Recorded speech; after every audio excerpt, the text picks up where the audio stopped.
5 अगस्त 1983, 41 साल पहले रिलीज हुई थी बेताब।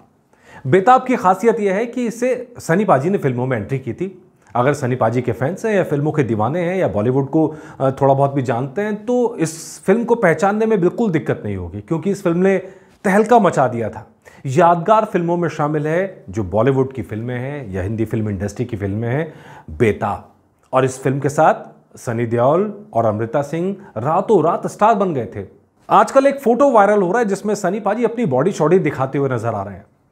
जब 41 साल पहले फिल्म आई थी तो भी ये बॉडी का शो ऑफ फिल्म के अंदर अच्छा खासा नजर आया था। और सोचिए 41 साल बाद 66 साल की उम्र में भी सनी पाजी जमे हुए हैं, टिके हुए हैं और उनकी बॉडी देख के नए नए स्टार्स तो शर्मा जाए और पुराने भी कहेंगे भाई वाह क्या बात है, लाजवाब। ये अकेला वो हीरो है जो हैंडपंप उखाड़ता है तो लोगों को विश्वास होता है कि हैंडपंप उखड़ा ही होगा। ये वो हीरो है जब बिजली का खंभा तोड़ता है तो लोगों को यकीन हो जाता है कि भाई इतनी पावर तो बंदे में है।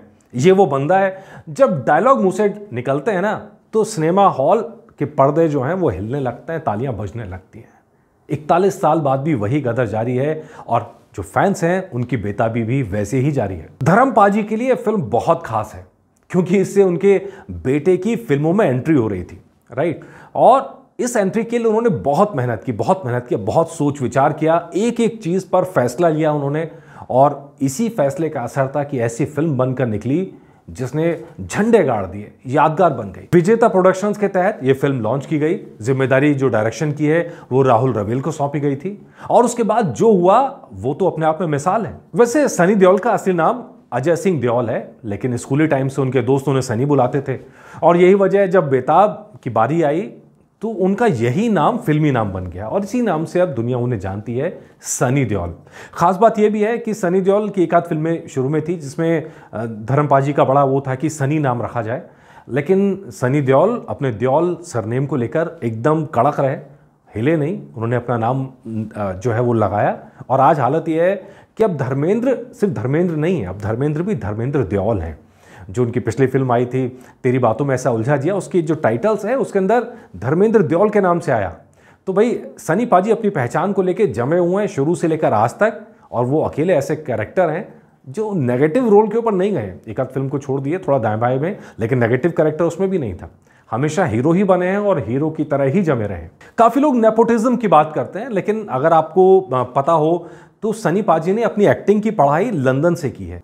उन्होंने बर्मिंघम के ओल्ड वर्ल्ड थिएटर से थिएटर की पढ़ाई की थी और ये तैयारी उनकी जो बाकी चीजें हैं, फिल्में हैं, एक्टिंग है, उन सब के अंदर भी नजर आती है। पापा धर्मेंद्र, बॉलीवुड के हीमैन धर्मेंद्र जी ने, धर्म पाजी ने इस फिल्म में अपने बेटे को लेकर क्या सोचा था, ये फिल्म के जो शुरुआती शॉट्स हैं उनसे ही क्लियर हो जाता है। नंबरिंग जब आती है उससे ठीक पहले सनी देओल को स्टैब्लिश किया जाता है। सनी के नाम से आवाज आती है सनी, और सनी जो है वो घोड़े को ट्रेन करने के लिए उतरते हैं। उस पूरे सीन के अंदर उनका स्टैमिना, उनकी बॉडी और उनकी जो लुक्स थे वो एकदम प्रेजेंट कर दिए जाते हैं, धमाके के साथ एस्टेब्लिश कर दिए जाते हैं। पूरी फिल्म में सनी देओल की बॉडी जम के शो ऑफ की गई है, मतलब कोई कसर नहीं छोड़ी गई है। कई सारे सीन हैं, चाहे वो नहाने का सीन हो, चाहे अमृता सिंह के जब घर में आना है तो उस समय का सीन हो, तो ऐसे कई सारे सीन हैं जिसमें सनी पाजी की बॉडी को पूरी तरह एस्टेब्लिश किया गया। और फिल्म के हिसाब से ज़रूरी भी था क्योंकि वो अकेले शख्स थे जो कई गुंडों को मार रहे हैं, तो ऐसी बॉडी होनी बड़ी ज़रूरी है। और सनी पाजी की बॉडी के चर्चे तो आप सब जानते हैं, गाने बने हुए हैं, सनी देओल सी बॉडी रहे। आज भी सनी देओल की बॉडी जो है वो अपने आप में मुहावरा बनी हुई है। बेताब फिल्म में एक सीन है, शुरुआत का सीन है, जिसमें सनी देओल एक जंगली घोड़े को काबू में करने की कोशिश करते हैं। गुस्सेल घोड़ा है और टीनू वर्मा के पिता के जो अस्तबल था वहाँ से ये घोड़ा आया और इसको ट्रेन करने में उस घोड़े के पैरों में चोट लग गई थी। और पैरों में चोट लगने के बाद में घोड़े के साथ दिक्कत ये होती है कि पैर में चोट लग जाती है तो वो बेसिकली और किसी काम के रहते नहीं हैं, क्योंकि मतलब पैर ही उनके जीवन है, आप समझ लीजिए। तो बड़ी चर्चा थी कि क्या उसे मारा जाएगा, हालांकि उस घोड़े को बाद में मारा नहीं गया। और लेकिन ये दर्दनाक रहा फिल्म से जुड़ा हुआ कि वो शॉट जो है जिसने सनी देओल को एस्टेब्लिश किया वो एक घोड़े पर भारी पड़ गया, उसके पैर इसमें जख्मी हो गए थे। जब फिल्म की नंबरिंग शुरू होती है तो फिल्मी दुनिया की एक रवायत का पता चलता है, एक जो क्लास है धर्म पाजी की उसका पता चलता है। नंबरिंग का जो पहला नाम आता है वो आता है शम्मी कपूर, फिर निरुपमा राय, प्रेम चोपड़ा, और उसके बाद जाके नाम आता है सनी देओल का, और उसके बाद नाम आता है अमृता सिंह का।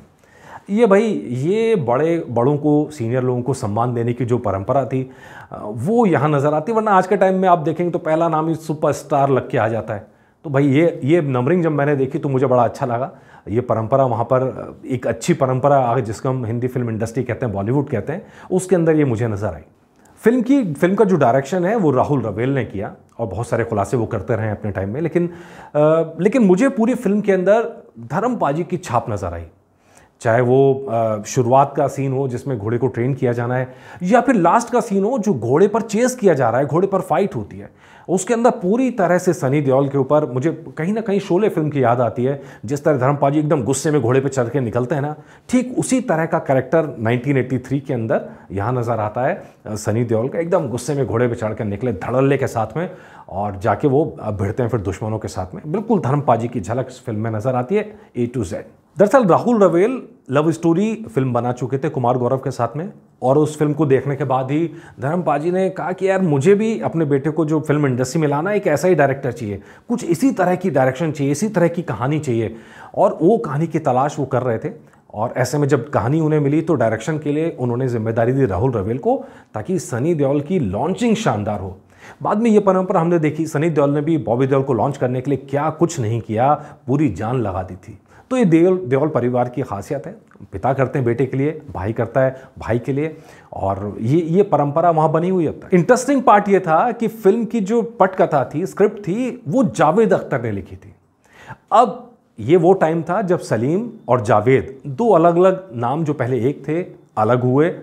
ये पहली फिल्म थी जिसमें जावेद अख्तर को सिंगल हैंडेडली स्क्रिप्ट लिखने का मौका मिला, और धर्म पाजी ने बड़ा भरोसा जताया उनके ऊपर, और वो भरोसे पे जावेद अख्तर खरे भी उतरे। हालांकि कहा जाता है कि शेक्सपियर के जो नाटक है उसका रूपांतरण भारतीयकरण, हालांकि उस तरह के नाटक पे कई फिल्में बन चुकी हैं, लेकिन जावेद अख्तर का अपना जो मार्क है इस फिल्म के ऊपर नज़र आता है। कहानी एकदम सिंपल है, प्लेन सी कहानी है लड़के लड़की की, लेकिन जब पूरी कहानी बनकर निकली तो बड़ा दिल को छूने वाली कहानी थी। भाई धर्म पाजी ने अपने बेटे को लेकर फिल्म बनाई तो ये तो तय था कि हीरो तो सनी देओल ही है, लेकिन हीरोइन कौन सी होगी, इसके ऊपर ज़बरदस्त माथापच्ची हुई। जब आप फिल्मी पत्रिकाएं पुरानी पलटते हैं तो आपको नजर आता है कि ऐसी बहुत सारी किस्से हैं, बहुत सारी कहानियां अभिनेत्रियों को लेके। जैसे मंदाकिनी को लेकर था कि मंदाकिनी फिल्म के लिए ऑडिशन देने आई तो उनको राहुल रवेल ने रिजेक्ट कर दिया कि भाई मंदाकिनी सनी देओल के साथ जमेगी नहीं। एक तो उनकी जो नीली नीली आंखें हैं, थोड़ा वैम्प लुक दे रही हैं, राहुल रवेल को पसंद नहीं आया। और पूरा का पूरा उनको लगा कि शायद राहुल रवेल को लगा कि मंदाकिनी की जिस तरह पर्सनैलिटी है वो सनी देओल के सामने बड़ी फीकी पड़ जाएगी, लेकिन उन्हें एक टक्कर की चाहिए थी। जो फिल्म का जो कैरेक्टर है थोड़ा तीखा है, तेज तर्रार है, उस तरह का कैरेक्टर उन्हें चाहिए था। तो इस खोज में मंदाकिनी पीछे रह गई। फिल्म में मीनाक्षी शेषाद्री भी ऑडिशन देने आई थी। बाद में तो उनकी जोड़ी क्या जमी है सनी पाजी के साथ, लेकिन इस फिल्म में भी जम सकती थी। लेकिन धर्म पाजी को अपने लड़के की हीरोइन के तौर पे मीनाक्षी शेषाद्री उस समय पसंद नहीं आई, इसीलिए उनका पत्ता कट गया। फाइनली अमृता सिंह का नाम आया, जो धर्म पाजी के दोस्त की बेटी थी, और उनको देखा तो तुरंत पसंद आ गया, फिल्म के अंदर उनको लाया गया। ये भी बड़े दिलचस्प किस्से हैं।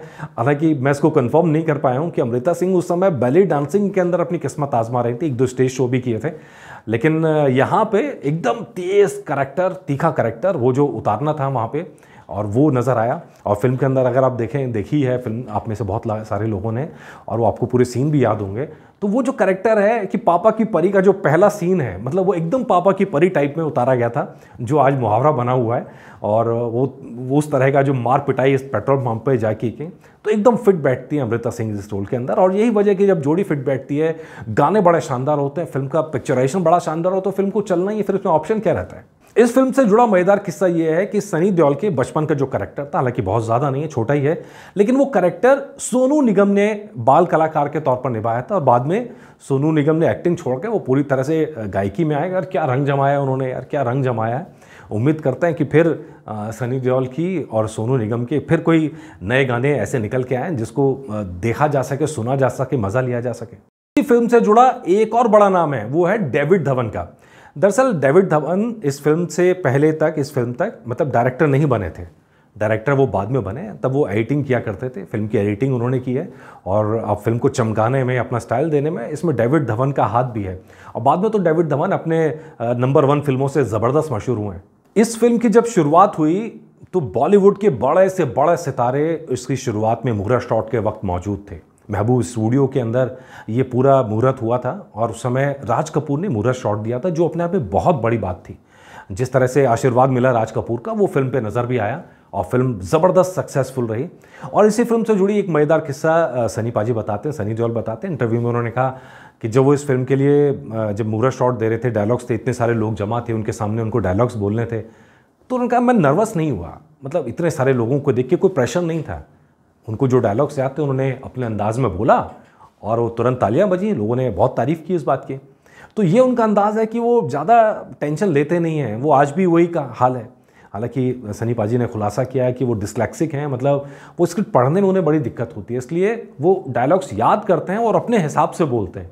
और ये अंदाज़ आपको उनकी डायलॉग डिलीवरी में नज़र आएगा। और इसीलिए जब जानदार डायलॉग्स होते हैं ना, तो इसीलिए तूफान आता है, क्योंकि वो दिल से निकले हुए होते हैं, पढ़े हुए नहीं होते। पापा धर्मेंद्र तो हीमैन है, मतलब उनकी तो हर फिल्म यादगार है, वो तो उनके तो किस्से मशहूर हैं। लेकिन जब एक बाप अपने बेटे को लॉन्च करना चाहता है तो किस तरह की तैयारियां की जाती हैं उस समय के हिसाब से अगर आप देखेंगे तो आजकल के डिजिटल कैमरे नहीं थे, फ़ोन नहीं थे, तो एक पुराने टाइप के कैमरे रखे हुए थे और उसमें से जो कैसेट बनती थी उसमें घर में चला चला के डिस्कशन होता था और चर्चा होती थी कि अच्छा किया, ये ऐसे कर सकते थे, वो ऐसे कर सकते थे। और ये चीज़ें हमने देखा बाद में बॉबी देओल के टाइम पर भी। सबसे मज़ेदार चीज़ ये था कि जिस वक्त की ये फिल्म है उस वक्त बॉलीवुड अपने एक दायरे में बंधा हुआ था। मतलब हीरोइन है तो एकदम नई लड़की, युवा होनी चाहिए, है ना, और हीरो है तो वो शादीशुदा नहीं होना चाहिए वरना फीमेल ऑडियंस के दिल टूट जाएंगे। तो ऐसी बहुत सारी चीज़ें सनी देओल को भी झेलनी पड़ी। सनी देओल जब लंदन में थे और उनका जो लिंडा नाम की एक महिला है जो अब उनकी पत्नी भी हैं, और उनसे उनका अफेयर था और परिवार को भी रजामंदी थी। अब पंगा ये हुआ कि जब फिल्म रिलीज़ होने लगी तो लड़की के परिवार में हलचल मच गई कि यार फिल्म रिलीज़ होने के बाद तो बदल गए, तब क्या होगा। तो भाई पिता ने लड़की को वापस बुलाया लंदन कि वापस आ जाओ, ये तो गड़बड़ है मामला। लेकिन लिंडा तैयार नहीं हुई। तो फिर ये हुआ कि जबरन कहा गया कि भाई शादी कर लो, तब ये आगे फिल्म का कर लेना, वरना ऐसे परमिशन नहीं देंगे। तो एक बड़ी कहानी उड़ाई जाती है कि छुपा छुपा के शादी की गई, छुपा छुपा के शादी की गई। दरअसल छुपा छुपा के नहीं, इंडस्ट्री का प्रेशर इतना था कि वो शादी फिल्म से पहले की गई, लेकिन उस फिल्म शादी को छुपा के रखा गया। फिल्म रिलीज़ होने के बाद में एक सिख समुदाय के हिसाब से शादी की गई, तब दुनिया के सामने लाया गया। लेकिन बाद में जब पता चला बड़ा हल्ला मचा। लेकिन उस समय के अगर आप हिसाब से देखेंगे तो उस समय की रवायतों के हिसाब से, परंपराओं के हिसाब से ये कोई बड़ा हैरान करने वाला काम नहीं था। बहुत सारे लोगों ने नाम बदले, कुमार लगाया नामों के आगे। तो ऐसी परंपराएं उस समय चला करती थी।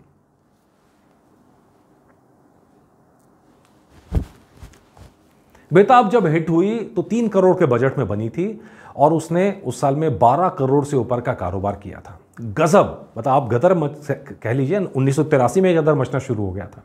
उस समय की जो बड़े बड़े हीरोज़ की फिल्में थी उनको भी पछाड़ के ये फिल्म टॉप 3 के अंदर शायद ये रही थी।